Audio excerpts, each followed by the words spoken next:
Like, we can say whatever we want because we're a couple of idiots. Everybody knows we're idiots. But let's say all of a sudden 11... Well, what's the number? Like, how many people need to listen to us when we're not idiots anymore? Apparently more than 500.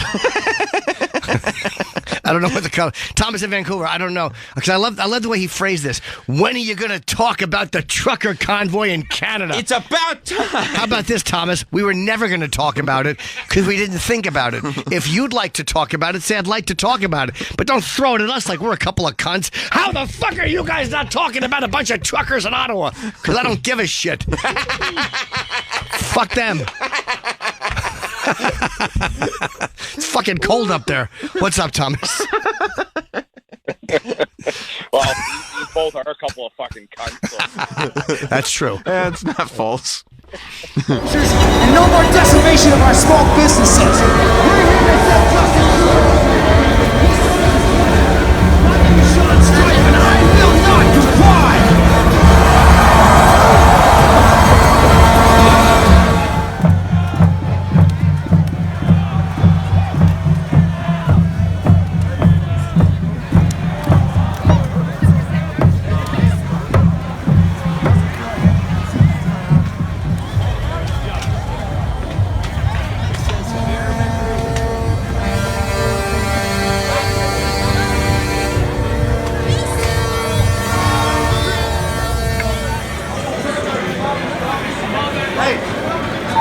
Look at that!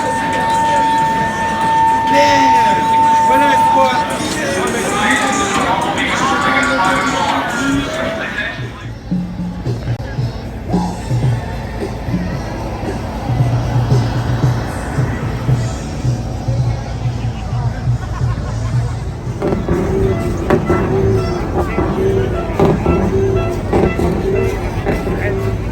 Thank you.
What if we made a point to let each other in, man? What if we focus on the Lord more than pain, yo? What if we give it up and live, yo? What if we go out to the road?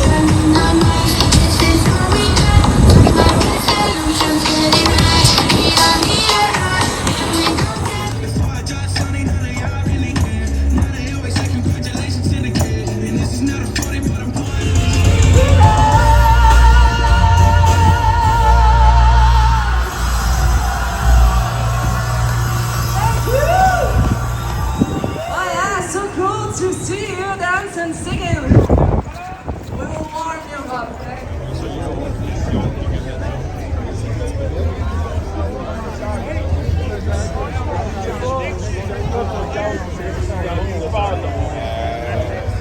I just like LA.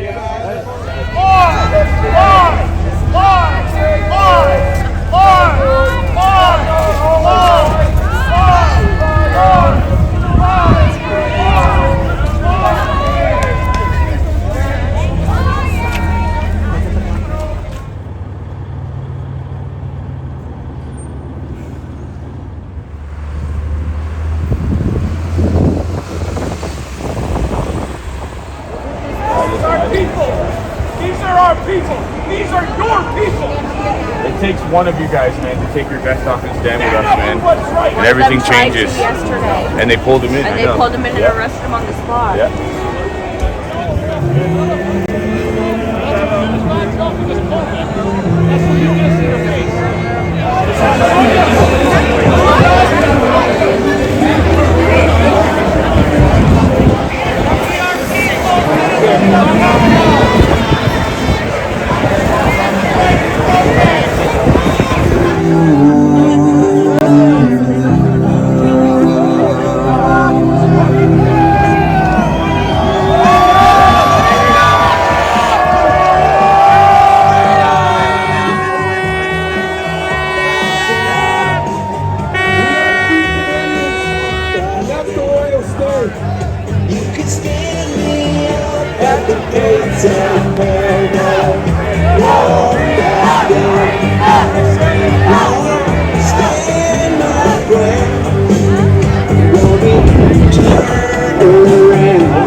So let's talk about this emergency for a minute. So, you know, I talked to Brian Peckford, the former Premier of Newfoundland, a couple of weeks ago about the fact that the mandates themselves weren't justifiable under essentially the emergency clause in the Charter, which allows for the suspension of certain basic rights under certain conditions. The mandates themselves weren't justifiable, especially now. And now the ante has been raised to a tremendous degree because we have a new emergency, which is apparently more serious than the entire COVID pandemic, that justifies the imposition of martial law and the seizing of bank accounts and the retroactive definition of crime and all of this. And so I'll ask you to play devil's advocate, okay, just for a minute. So imagine that you're on the side of Trudeau and the Trudeau government, and you're trying to make the case that this is an emergency that justifies the imposition of martial law. So what's the emergency exactly? Give me some evidence that there's an emergency of any sort. Even if, and I accept the challenge to be a devil's advocate, let me really try. What is the thing that is making the Canadian state tremble to the point of its own dissolution? Are all the provincial capitals under seizure? No, I don't think so. Oh, I got it. The Russians are coming down from the north, and they've got a fleet of the highest gunnery, and no, it's not that either. Maybe it's inflation, and if we kill the truckers, we ruin the truckers, we can take. Look, even trying to be advocate.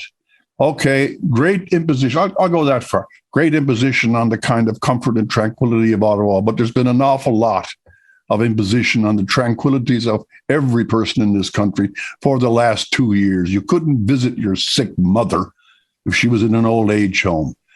You cannot. Look, Christopher Freeland is supposed to be bright. And Mr. Lametti, after some of the things he's been saying, I have to hold judgment on. Where's the threat? There isn't one. This was just the longest, most sustained, and almost, you can read it and you can see the live pictures from people who are not in the news media. It was even an almost celebratory thing. If even a delegation of the Trudeau cabinet had walked down the streets of Ottawa, had enough of parkers that they could sit outdoors and spend 2 hours talking to some of these real people, this could have been washed away. So even advocatus diabolus, I cannot do it because I cannot even in fantasy